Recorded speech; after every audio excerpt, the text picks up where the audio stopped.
Now it's time to look at some soloing concepts for gown and gentry. The first one is just the simple idea of using thirds, so taking a melody, like something like this, and harmonizing it in thirds, not with a third above the note that we're focusing on. We want to make this the melody, so we're going to play the note a third down from there. So that's the note a third down from here. So if we want this to happen in thirds, then we would do this. So this lick that I'm going to play is just a little 2-bar idea. Harmonized in thirds, it goes up and it goes back down, and it sounds like this. 1, 2, 3, 4.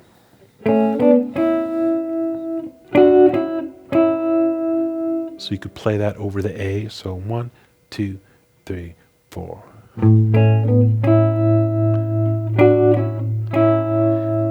And then when you go to F sharp minor, that's the next chord in this tune, you could do something very similar.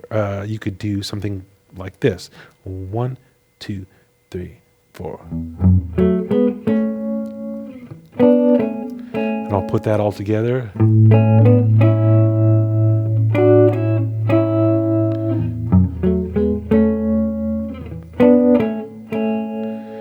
And as the chords go on, you could leave that theme behind, or you could continue it as you like. But the main idea here is to play just simple melodic ideas in thirds, and this little idea is a good way to get you started with that. Now, while we're on the subject of intervals, a third is just one kind of interval that we can use to play when we're soloing. Another really nice, sweet sound on the guitar especially is sixths. So that would be something like this. And I say on the guitar especially because the guitar, the way it's tuned, it's easy to grab sixths. Between the first and third string, that is naturally just a sixth. Between the second and fourth string, that's a sixth. So they just fall right under your fingers, and so we can use that when we solo. So here's a little lick that you could play over the A major sound. So it's like this. It starts with a beat and a half of rest. 1, 2, 3, 4. 1.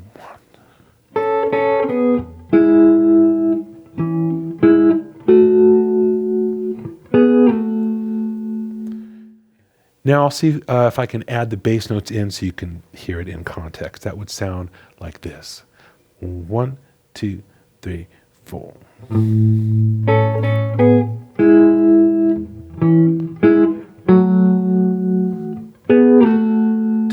3, right?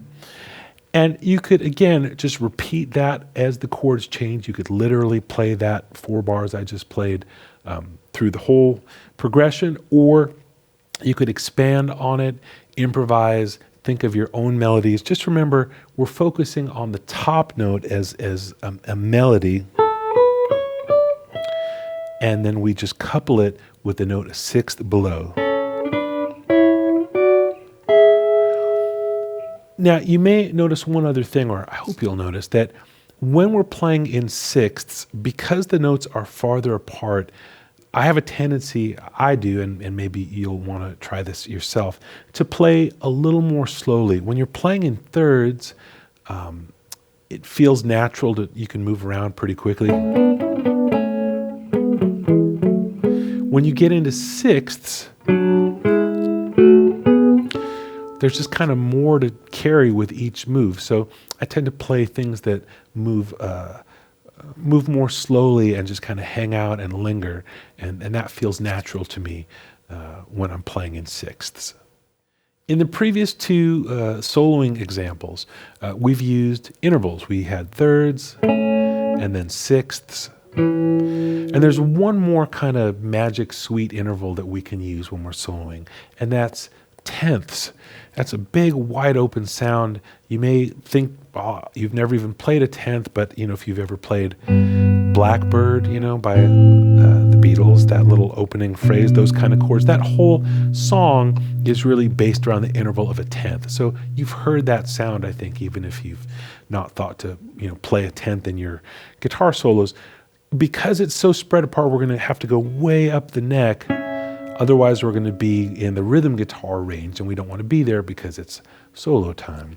So here's a little idea that you can play over the first 4 bars when it goes from A to F sharp minor. That's in tenths. 1, 2, 3, 4. 1, 2, 2, 3.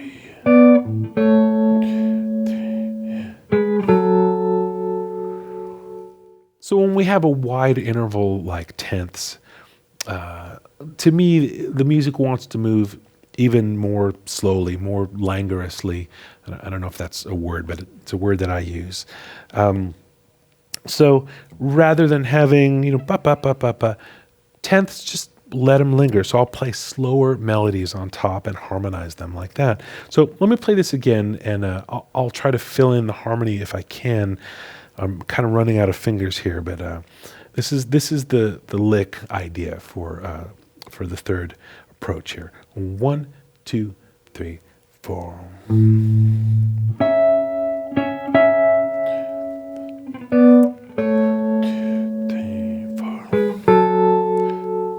I'll play it again. 3, 4. 1, 2, 3, 4. Right? And as the chords change, you could, as we've done previously, you could play exactly that, if that's what you're hearing, or you could try to vary it a little bit to address the chords more directly. But a simple thing to prepare might just be to figure out where all the tenths are in this scale. We're in the key of A major. So on each of the 2 strings, I'm playing on strings 1 and 4, just following the scale. You put them together, you get that. So there you go.